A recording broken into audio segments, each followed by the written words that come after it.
খিচুড়ি আর তার সাথে যদি থাকে ভর্তা কয়েক রকমের তাহলে তো একেবারে জমে যায়। আমি আজকে তৈরি করতেছি খিচুড়ি আর তার সাথে 2 থেকে 3 রকমের ভর্তা। হ্যালো সবাইকে, আসসালামু আলাইকুম। কেমন আছো সবাই? তোমাদের মাঝে নিয়ে চলে আসলাম আরো একটা নতুন রেসিপি। তো আমি এখানে আজকে তৈরি করতেছি খিচুড়ি আর তার সাথে 2 রকমের ভর্তা এবং একটি সালাদ। খিচুড়ি রান্না করার জন্য এখানে আমি প্রথমে নিয়েছিলাম যা যা দরকার সবগুলা উপকরণ একসাথে নিয়েছি। যেমন এখানে নিয়েছি আমি বুটের ডাল নিয়েছি, মুসুরের ডাল নিয়েছি, আলু কেটে নিয়েছি, টমেটো নিয়েছি, তারপর কাঁচামরিচ। আর হ্যাঁ, আজকের খিচুড়িটা রান্না করব রাঁধুনি মশলা দিয়ে, প্যাকেটের মশলা। এখানে আমি কোনো মশলা ইউজ করব না, শুধু পেঁয়াজ আর রসুন বেটে তারপরে প্যাকেটের মশলাটা দিয়ে খিচুড়িটা রান্না করে ফেলবো। এখানে আমি কোনো ধনিয়া জিরার গুঁড়ো ব্যবহার করব না। আরেকটা জিনিস নিয়েছি এখানে, সেটা হলো টেস্টিং সল্ট। এই টেস্টিং সল্ট দিয়ে কিন্তু যে কোনো জিনিস রান্না করলে টেস্টটা অন্যরকম হয়, খেতেও অনেক মজা লাগে। তাই আর আমি এখানে 2 কাপ পরিমাণ মতো বাতের চাল ধুয়ে নিয়েছি। আমি আজকের খিচুড়িটা বাতের চাল দিয়ে রান্না করব।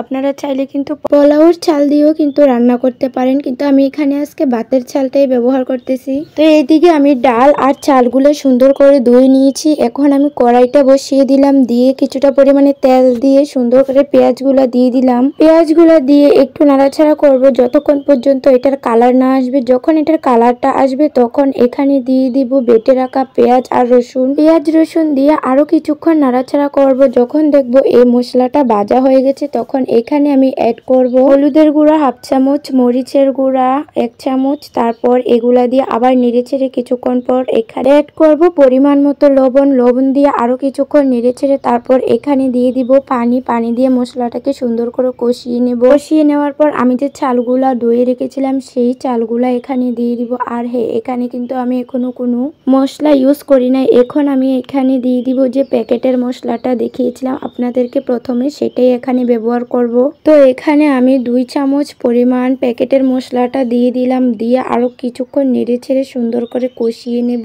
কষানো হয়ে গেলে তারপর এখানে আমি অ্যাড করব চালগুলা। দেখুন মশলার কালারটা কত সুন্দর হয়ে গেছে। যখন আমি প্যাকেটের মশলাটা ব্যবহার করেছি তখন মশলার কালারটা এরকম একটা লাল বর্ণের হয়ে গেছে আর দেখতেও অনেক ভালো লাগতেছিল তখন। যাই হোক, যখন মশলার তেলটা উপরে বেশি আসবে তখনই বুঝবো যে আমাদের মশলা কষানোটা একেবারে পারফেক্ট হয়েছে। তখনই আমি এখানে দিয়ে দিব যে ডালগুলা ধুয়ে রেখেছিলাম সেগুলো দিয়ে দিব। তারপর দিয়ে দিলাম আলু, টমেটো, কাঁচামরিচ সবগুলা একসাথে দিয়ে আবার একটু কিছুক্ষণ নাড়াচাড়া করে নিব আর এটাকে ভালোভাবে কষিয়ে নিব। যখনই আমাদের এটা কষানো শেষ হয়ে যাবে তখন এখানে এড করে দিব যে চালগুলা ধুয়ে রেখেছিলাম সেগুলা দিয়ে দিব। এখানে চাল দিয়ে আরো ভালোভাবে কিছুক্ষণ ধরে রান্না করব যতক্ষণ পর্যন্ত চালটা ভালোভাবে ভাজা ভাজা না হয় ততক্ষণ পর্যন্ত নাড়াচাড়া করতে থাকবো। আর যখনই দেখবো যে চালটা ভাজা ভাজা হয়ে গেছে, ঠিকঠাক মতো কষানো হয়ে গেছে, তখনই এখানে আমি অ্যাড করে দিব গরম পানি।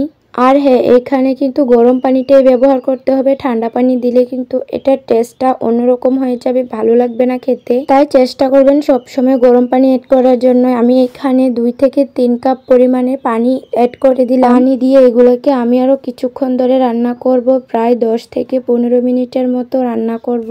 পানি এড করার পর প্রথমে চুলার আঁচটা একটু বাড়িয়ে দিবেন। তারপর যখন পানিটা একটু শুকিয়ে যাবে তখনই চুলার আঁচটা কমিয়ে ফেলবেন। আমি এখানে পানি এড করার পর ঢাকনা দিয়ে কিছুক্ষণ ঢেকে রেখে দিয়েছিলাম। তারপরে যখন এরকম ভাবে বলক আসা শুরু করবে তখনই এটাকে কিছুক্ষণ পর পর নাড়তে হবে, তা না হলে নিচ দিয়ে লেগে যাওয়ার সম্ভাবনা রয়েছে। এই তো আমি কিছুক্ষণ পর পর নেড়ে দিচ্ছিলাম আর দেখুন কিভাবে পানিটা একেবারে শুকিয়ে যাচ্ছে। তখনই চুলার আঁচটা কমিয়ে ফেললাম।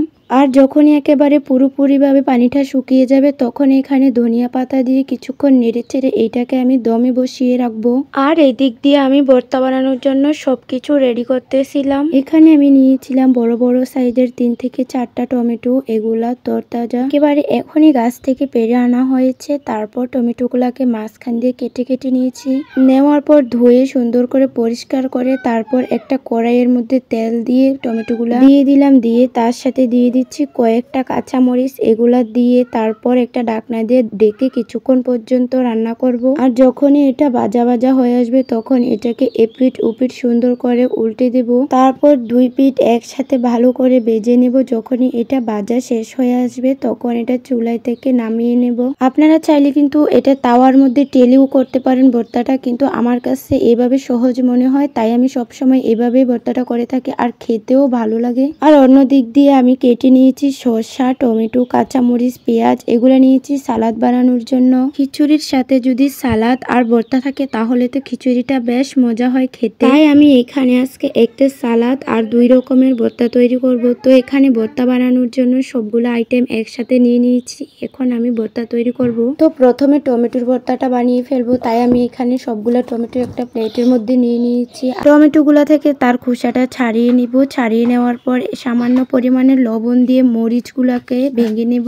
যখনই এখানে মরিচগুলা ভাঙা হয়ে যাবে তখন এখানে আমি এড করে দিব কাঁচা পেঁয়াজ আর ধনিয়া পাতা। আপনারা চাইলে কিন্তু এখানে পেঁয়াজ ভেজেও দিতে পারেন, কিন্তু ভর্তাতে যদি কাঁচা পেঁয়াজ এড করা যায় তাহলে ভর্তাটা খেতে অনেক ভালো লাগে। তাই আমি সবসময় ভর্তার মধ্যে কাঁচা পেঁয়াজ এড করে থাকি। কিন্তু অনেকের কাছে কাঁচা পেঁয়াজের ফ্লেভারটা ভালো লাগে না, তাই তারা ভাজা পেঁয়াজ এড করে, কিন্তু আমি সবসময় কাঁচা পেঁয়াজ এড করে থাকি। তো এখানে সবগুলো উপকরণ একসাথে ভালোভাবে হাতের সাহায্যে মেখে নিলাম। আর দেখুন একেবারে মিহি নিমাস হয়ে গেছে। আর এখানে সবার শেষে সরিষার তেল দিয়ে আমি ভর্তাটা বানানো শেষ করলাম। এখন যে প্লেটের মধ্যে আমি টমেটোর ভর্তাটা বানিয়েছিলাম একই প্লেটের মধ্যে আমি সালাদটা বানিয়ে ফেলবো। সালাদ বানানোর জন্য সবগুলো উপকরণ একসাথে কেটে নিয়েছি। আর এখানে নিয়েছি শসা, টমেটো, পেঁয়াজ, কাঁচামরিচ, ধনিয়া পাতা, আর এগুলোর সাথে একটু লবণ দিয়ে হাতের সাহায্যে ভালোভাবে মেখে নিচ্ছিলাম। আর আপনারা চাইলে কিন্তু এখানে সালাদও আস্ত রাখতে পারেন, কিন্তু আমি এখানে সবগুলো একসাথে মেখে নিচ্ছি। মানে যার কাছে যেভাবে খেতে ভালো লাগে সে সেভাবেই বানিয়ে ফেলবেন। আমার কাছে কিন্তু এভাবে ভর্তার মতো করে খেতে ভালো লাগে, চাইলে কিন্তু আস্তও খাওয়া যায়। যাই হোক, এখানে আমি সবশেষে সরিষার তেল দিয়ে ভালো করে আর একটু মেখে তারপর সালাদটাও বানানো শেষ করে ফেললাম।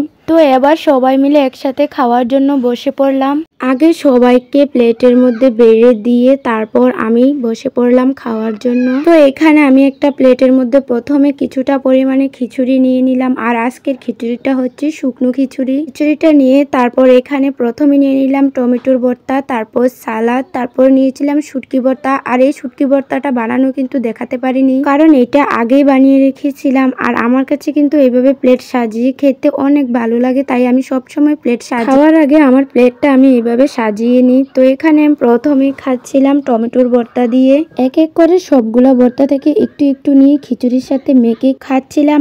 আর বিশ্বাস করেন খিচুড়িটা অনেক মজা হয়েছিল, আর তার সাথে তো ভর্তা ছিল, তাই খিচুড়িটা আরো অন্যরকম লাগতেছিল, অনেক বেশি টেস্ট লাগতেছিল। আর আমার রান্নাটা কেমন হয়েছে সবাই কমেন্ট করে জানিয়েন। আমার ইউটিউব চ্যানেলটা সবাই সাবস্ক্রাইব করে দিন। ভালো থাকেন সবাই, আল্লাহ হাফেজ।